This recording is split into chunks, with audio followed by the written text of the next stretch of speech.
We'll start with Bell Vernon area as the Leopards edged McKeesport in overtime, but the game likely would not have made it to overtime if the Leopards didn't have a goal line stand in the fourth quarter. It was Tanner Moody who delivered the game-saving play for BVA, as called by Dave Franzak and John Bainbridge. Ooh.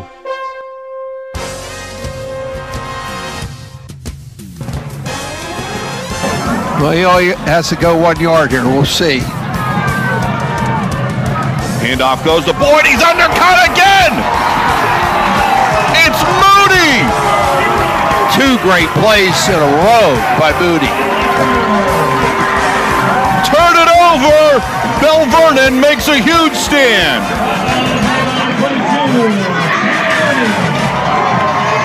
Now they got first at 99.5. But watch Moody here.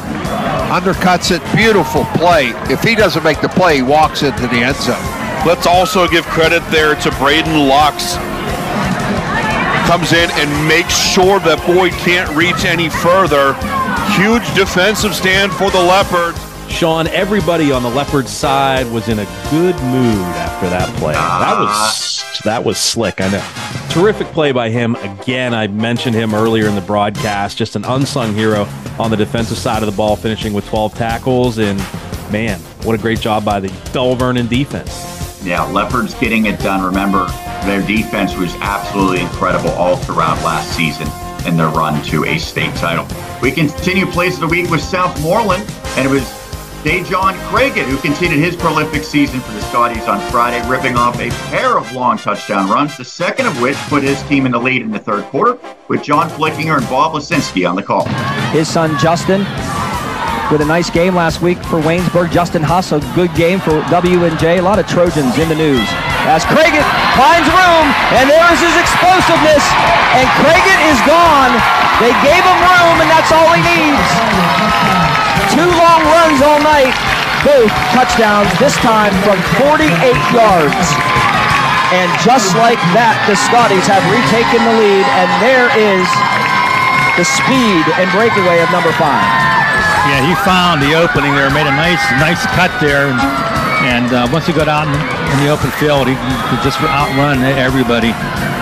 Yeah, if you want to stop that kid, Sean, you have to bottle him up at the line of scrimmage because he's so hard to catch up to. I mean, once he gets by the linebackers and then the safeties and the corners, it's just so hard to catch up to him. You have to take a perfect angle, and you got to have some speed to get him, or he's going to be gone, and that's exactly what we saw Dejon do. Now, again, the Derry defense did a pretty good job against him, albeit a couple of big busted plays.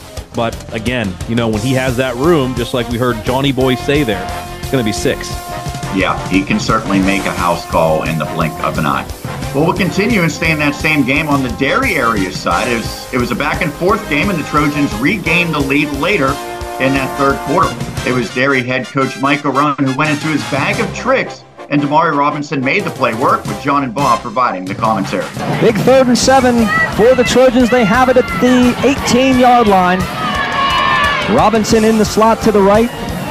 It's going to be Ward, a little trickery. Robinson, if he gets a block, he has it. He turns the corner. He heads to the end zone, and he is in for a Trojan touchdown. Damari Robinson on the end around. And a nice block there by Beeman to put Robinson in the end zone, John. They got the timeout right before the snap.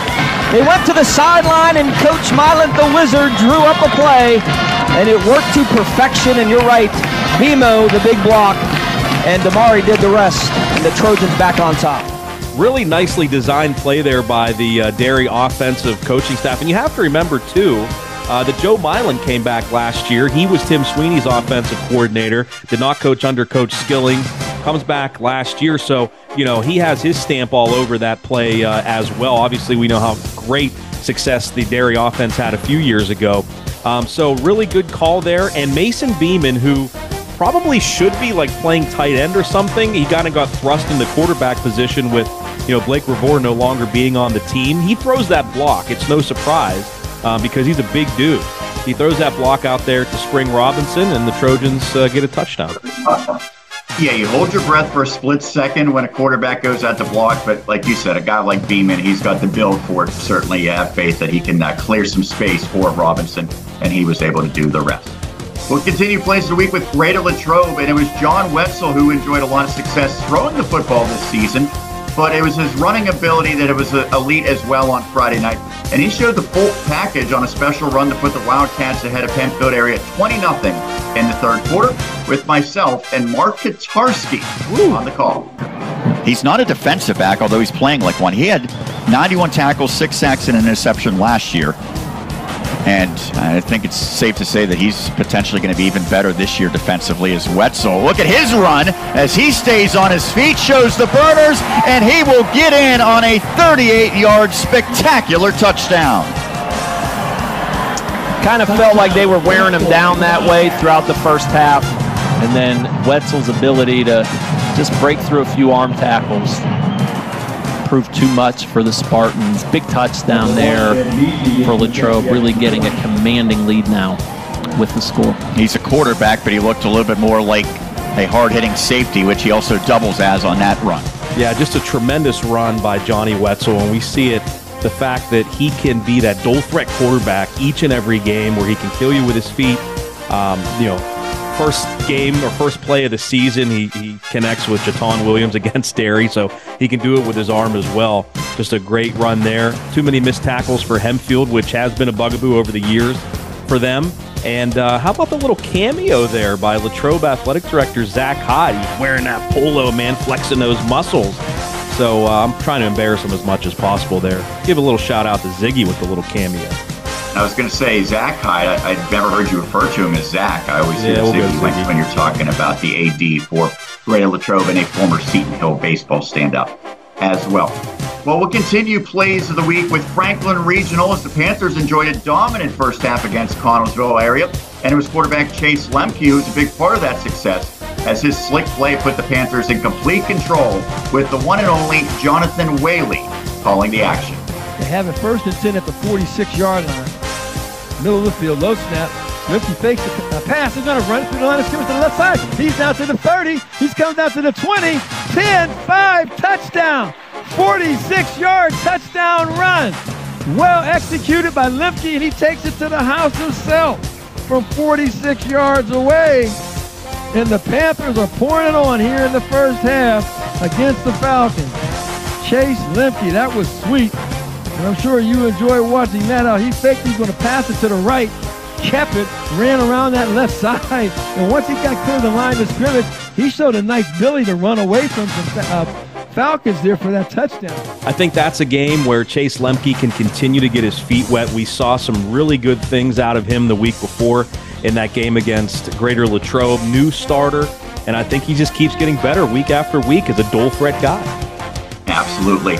Well, let's wrap up plays of the week with a look collegiately at Seton Hill University.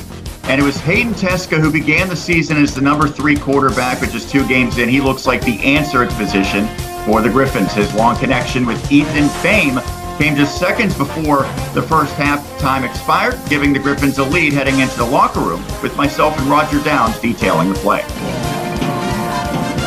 Teska. That's a good pass to Fame, and he stays on his feet. Is he going to take it the distance? They're after him, but they won't catch him. 64-yard touchdown.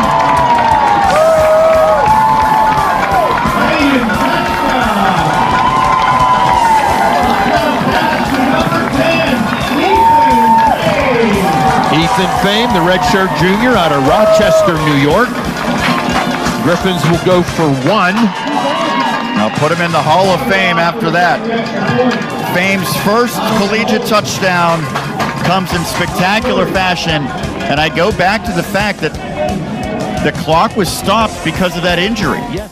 Seton Hill down to its 3rd string quarterback, and hey man, we saw Hayden Teska, Sean, in high school lighting up the scoreboard, throwing those deep balls, and Cody Rubrecht, his receiver from Greensburg-Salem, is also on the Seton Hill team. We didn't actually see them hook up very much in the game, maybe not at all, but just a great throw right there, a quick strike, giving some juice to the Griffins, and obviously they end up winning the game. But He did a tremendous job coming in and not necessarily having the highest completion percentage, but being able to make the passes that he threw really count. Yeah, and so you talk about a couple former Greensburg-Salem players. Ryan Thomas is the starting tight end. And how about one of the assistant coaches on staff now for Dan Day is the legend Dave Kiefer. Yeah, and I give all the credit to that win to him, of course. Well, he likes to hear that, I'm sure, but I think he might kind of give some of the credit to the players as well.